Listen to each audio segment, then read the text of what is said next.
మేడిగడ్డ కావచ్చు, అన్నారం కావచ్చు, సుందిళ్ళ కావచ్చు, లేకపోతే పంప్ హౌజుల విషయంలో కావచ్చు, చాలా విషయాలలో మనం చర్చించుకుందాం.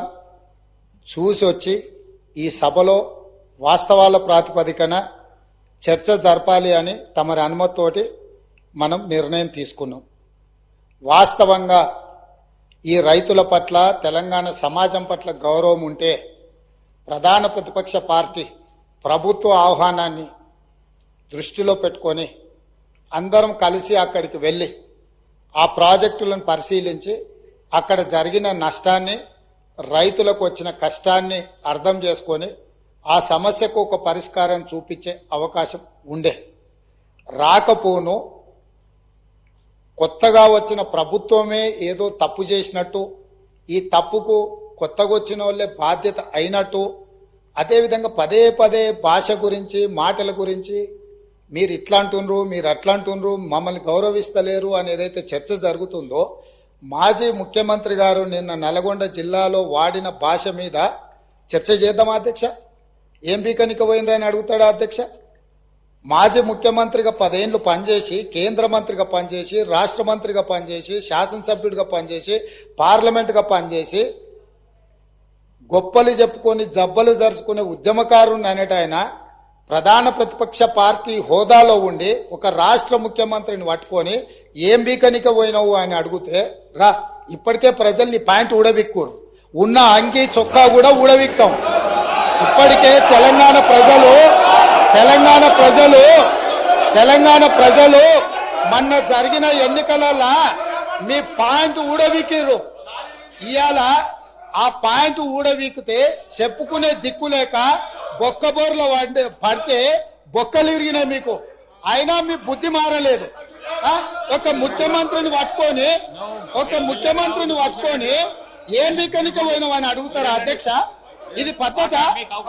ఈ రాష్ట్రం 4 కోట్ల ప్రజలు ఓట్లేసి గెలిపించిన ముఖ్యమంత్రిని పట్టుకొని ఏం బీకనిక పోయినావని అంటారా అధ్యక్ష? ఇదేనా తెలంగాణ సాంప్రదాయము? ఈ రోజు నేను మళ్ళీ అడుగుతున్నా అధ్యక్ష, ఈ రోజు మేడిగడ్డ మేడి పండులాక కుంగిపోతే మేడిగడ్డల నీళ్లు నింపడానికి అవకాశం ఉందా అధ్యక్ష?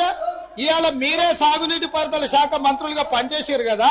చంద్రశేఖర్ రావు గారు, హరీష్ రావు గారు ఇద్దరు సాగునీటి పారుదల శాఖ మంత్రిగా పనిచేసారు కదా అధ్యక్ష. ఈ రోజు వాళ్ళకే పెత్తనం ఇస్తాం, వాళ్ళనే చేయమని. ఈ రోజు ఏ రకంగా మేడిగడ్డలో నీళ్లు నింపుతారో, మేడిగడ్డ నుంచి నీళ్లు ఎత్తి అన్నారంలో పోస్తారో, అన్నారంలో నుంచి సుందిలలో ఎట్లా పోస్తారో బాధ్యత వాళ్ళని తీసుకోమని అధ్యక్ష.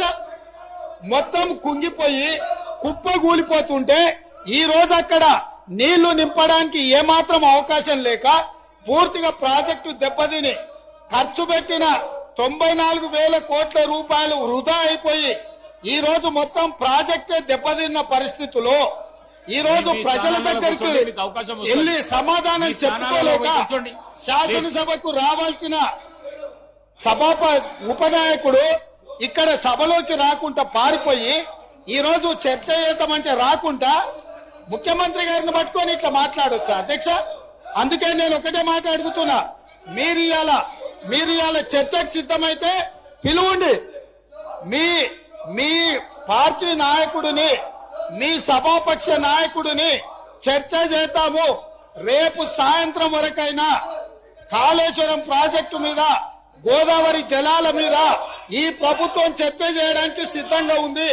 పారిపోయి ఫామ్ హౌస్ లో వండుకొని ప్రతిపక్షాలుగా బాధ్యత నుంచి తప్పించుకొని నీ అవినీతి బయటపడుతుందని, కాళేశ్వరంలో మీ దోపిడీలో జైలుకి వెళ్లాల్సి వస్తుందని కేసీఆర్ ను చంపుతారా అంటారు. ఎవరికి అవసరం ఉంది అధ్యక్ష చంపాల్సిన అవసరం? సచిన పావును ఎవడైనా చంపుతారా అధ్యక్ష? మొన్నటి ఎన్నికలలో ప్రజలు ఆ పావును చేత్తో కాదు కట్టెతో కొట్టిరు అధ్యక్ష. ఆ పాము ఆల్రెడీ సచ్చింది. సచిన పావును చంపాల్సిన అవసరం మాకే ఉంది అధ్యక్ష. ఈ రోజు సానుభూతి కోసము వీల్ చైర్ నాటకాలు, వీధి నాటకాలు ఏంటి అధ్యక్ష ఇది? ఈ రోజు అవకాశం వచ్చినప్పుడు ఈ సభలో చర్చ చేయడానికి ప్రభుత్వం సిద్ధంగా ఉంది.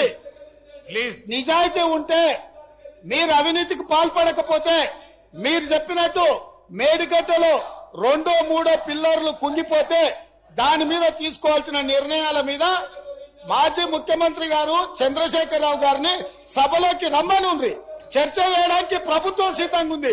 పారిపోయి అక్కడెక్కడో పోయి ఆడేదో ప్రగల్భాలేంది అధ్యక్ష. రమ్మనుండ్రి సభకు, వాస్తవాల మీద చర్చ చేస్తాం, మొత్తం ఇక్కడ పెడతాం.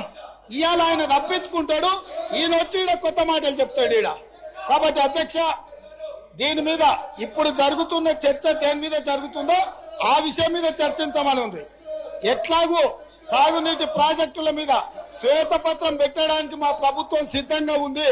మీరు ఏమేమి విషయాలు ఉన్నాయో, ఏమేమి చర్చ చేయదలుచుకుందో మొత్తానికి మొత్తం శ్వేతపత్రం సందర్భంగా చర్చ చేద్దాం.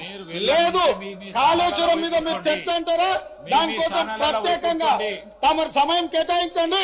కాళేశ్వరం మీద చర్చ చేయడానికి మేము సిద్ధంగా ఉన్నాం అధ్యక్ష. కడియం శ్రీహరి గారు.